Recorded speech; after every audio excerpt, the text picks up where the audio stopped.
It's GameCube Index, and this is a showcase of the Immortals.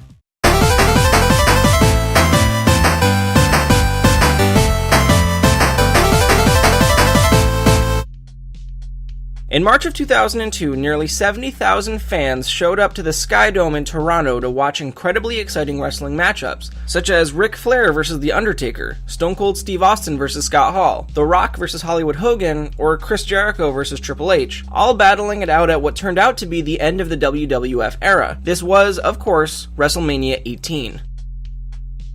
Seasoned wrestling game developer Yuke's worked tirelessly to bring GameCube fans the best wrestling game thus far, relying on the skills they acquired while working on the WWF SmackDown series. Yuke's had been pumping out wrestling titles for a couple of years at this point, so they had enough experience behind them for players to expect a great title. When 18 was released in June of 2002, consumers had one other option already available to try and satisfy the wrestling fix: Legends of Wrestling. You may recall from our recent episode that Legends wasn't received very well, and with good reason. More than just the crowd felt like cardboard, and the effect of reliving moments of your favorite wrestlers could have been just as effectively achieved by a stack of VHS tapes of their famous fights.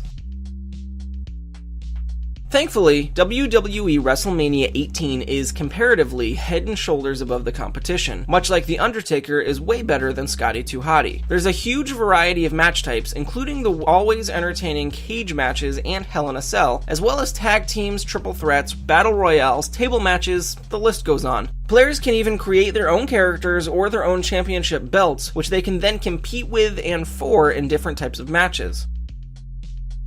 The character models look incredible, especially when put up against Legends of Wrestling. One of the advertised selling points for the game was the fact that character models packed 3,500 polygons each. Do you remember when that mattered? There's a ton more detail, and each wrestler has two different outfits you can choose from. However, the crowd might even be worse looking than the crowd in Legends, as the attendees are displayed as just a handful of photographs. They will hold different signs supporting different wrestlers, which does make it feel a bit more alive than a generic audience, but all of these details are most evident in the wrestler entrances. They do their best to show off the wrestler models, but inadvertently highlight how strange the crowd looks in the background. Thankfully, the gameplay gets so fast-paced so quickly that your attention won't be on the fans for very long.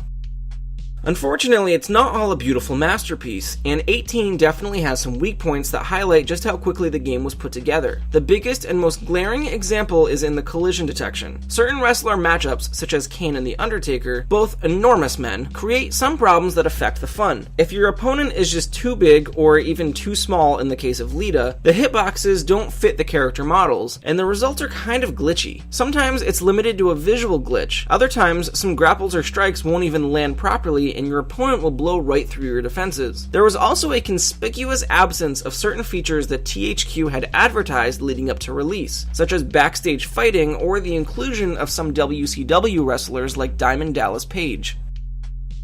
Now please don't misunderstand, there's a huge variety of options available to players who'd like to either play alone or with up to 3 of their friends, making 18 feel like a nicely wrapped present for the wrestling fans who own a GameCube. It's not perfect, and it doesn't hold up as well as N64 classics such as No Mercy, but it's a solid wrestling title that helped me to appreciate the sport much more than I used to. WWE Wrestlemania 18 was released just after the name was changed from WWF, during an important part in American wrestling's history. It would be followed in the GameCube with 4 more wrestling titles. We'll take a look at each of those in future episodes, but for now, it's safe to say that 18 has held up over time way better than you might think.